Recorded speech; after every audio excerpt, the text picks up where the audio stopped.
नमस्कार दोस्तों, एक बार फिर से आपका हिंदी की पाठशाला में स्वागत है। दोस्तों, उम्मीद करती हूँ कि अभी तक जो मैंने पिछली वीडियोस डाली हैं उसमें आपको हिंदी का कंटेंट बहुत अच्छे से समझ में आ रहा होगा। आज लेकर आई हूँ कारक का परिचय, यानी कि किसी भी कॉम्पिटिटिव एग्जाम में कारक का बेस जो होता है उससे किस तरह से प्रश्न बनते हैं वो मैं आपको आज बताऊंगी। चलिए दोस्तों, शुरू करते हैं कारक का परिचय। कारक को पहचानने की आसान ट्रिक के बारे में बताऊंगी। सबसे पहले तो मैं आपको ये बता दूं कि कारक शब्द जो है वो संस्कृत की क्री धातु से बना है।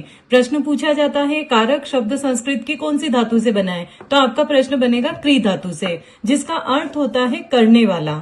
अर्थात क्रिया के साथ संबंध स्थापित करने वाला जो होता है वही कारक कहलाता है। अगर हम इसकी परिभाषा देखें तो संज्ञा या सर्वनाम के जिस रूप से, ध्यान देना दोस्तों, संज्ञा अथवा सर्वनाम के जिस रूप से वाक्य में प्रयुक्त अन्य शब्दों के साथ उसका संबंध पता चलता है उसी को हम कारक कहते हैं। हमेशा ये ध्यान देने वाली बात है कि वाक्य में एक क्रिया अवश्य होती है और उस क्रिया के साथ जिन शब्दों का प्रत्यक्षतः संबंध होता है उसी को हम कारक कहते हैं। कारक की संख्या के बारे में प्रश्न पूछा जाता है। दोस्तों, कोई भी कॉम्पिटिटिव एग्जाम हो उसमें कारक से प्रश्न बनता ही बनता है, तो आपको ये ध्यान देना है प्रश्न की भाषा पर, क्योंकि प्रश्न कुछ पूछा जाता है और हम उसका उत्तर कुछ और दे देते हैं। जैसे पूछा गया, हिंदी व्याकरण में मूल रूप से अथवा मूलतः कारक कितने होते हैं, तो इस शब्द को आपको ध्यान रखना है। मूल रूप और मूलतः अगर ये पूछा जाए तो आपको गलती से भी कारक 8 नहीं लिखने हैं। आपका आंसर क्या बनेगा? 6 बनेगा। कारक कितने होते हैं अगर ये पूछा जाए, या कारकों की संख्या कितनी है ये पूछा जाए, तब आपका आंसर 8 बनेगा। दोनों प्रश्न अलग अलग हैं। प्रश्न की भाषा पर विशेष रूप से ध्यान देना है। हिंदी व्याकरण में मूलतः कारक कितने, तो आपको बताना है 6। कारकों की संख्या कितनी, तो आपको बताना है 8। अब इस 6 और 8 की गणित को हम समझते हैं। संबंध एवं संबोधन का क्रिया के साथ प्रत्यक्षतः कोई संबंध नहीं होता है। ध्यान देना दोस्तों, संबंध एवं संबोधन कारक जो होता है उसका क्रिया के साथ प्रत्यक्षतः संबंध नहीं होता है, अतः इन दोनों को मूल कारक नहीं माना गया है। इनका कारकों के समान व्यवहार होने के कारण इन दोनों को कारक के साथ पढ़ लिया जाता है। दोस्तों, भाषा पर विशेष रूप से ध्यान देना। संबंध एवं संबोधन का क्रिया के साथ प्रत्यक्षतः कोई संबंध नहीं है, लेकिन इनका व्यवहार कैसा है? कारक के समान। इसलिए इनको किसके साथ पढ़ रहे हैं? कारक के साथ में।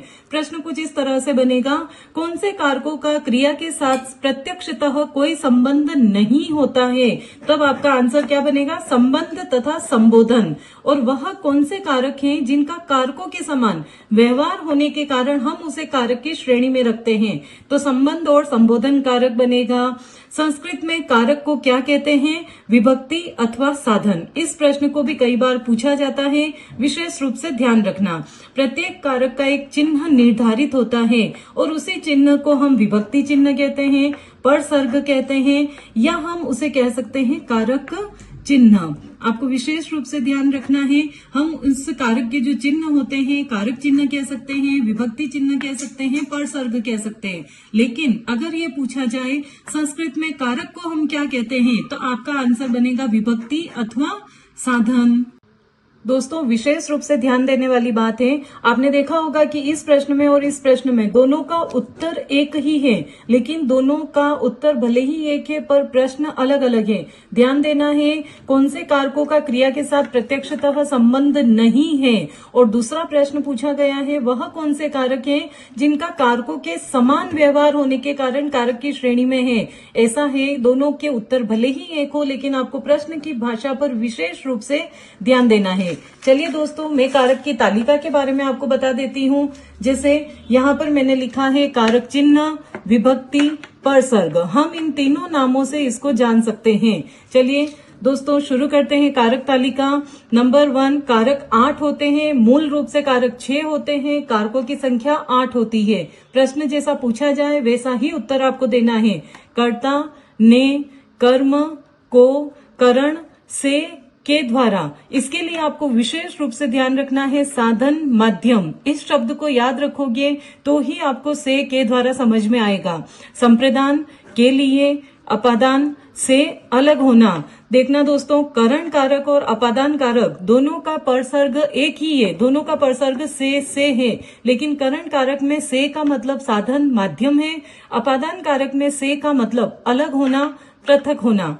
संबंध कारक का के की, रा रे री, ना ने नी। अधिकरण कारक में पे पर। संबोधन कारक हे अरे ओ। विशेष रूप से ध्यान देना, संबोधन कारक में विस्मयादि बोधक चिन्ह का प्रयोग किया जाता है। दोस्तों, जब तक आप कारक की तालिका को नहीं समझते हैं, कारक आप नहीं कर सकते हैं, उसके उदाहरण जब पूछे जाते हैं तब आपका उसका उत्तर नहीं आएगा। लेकिन दोस्तों, अब मैं आपको कारक और उसके उदाहरण के साथ में इस तरह से समझाऊंगी कि आप वाक्य देखते ही पता लगा लोगे कि कौन सा कारक है। उम्मीद करती हूँ दोस्तों कि कारक का परिचय आपको तालिका के साथ में बहुत अच्छे से समझ में आ गया होगा। कारक में प्रश्न बदलकर पूछा जाता है, आपको प्रश्न की भाषा पर ध्यान देना है, फिर उसका उत्तर निर्धारित करना है। दोस्तों, कारक का परिचय तालिका के साथ यहाँ पर होता है, लेकिन कारक, 8 कारक और उनके उदाहरण बहुत जल्दी मैं अगली वीडियो में लेकर आपके सामने उपस्थित होंगी।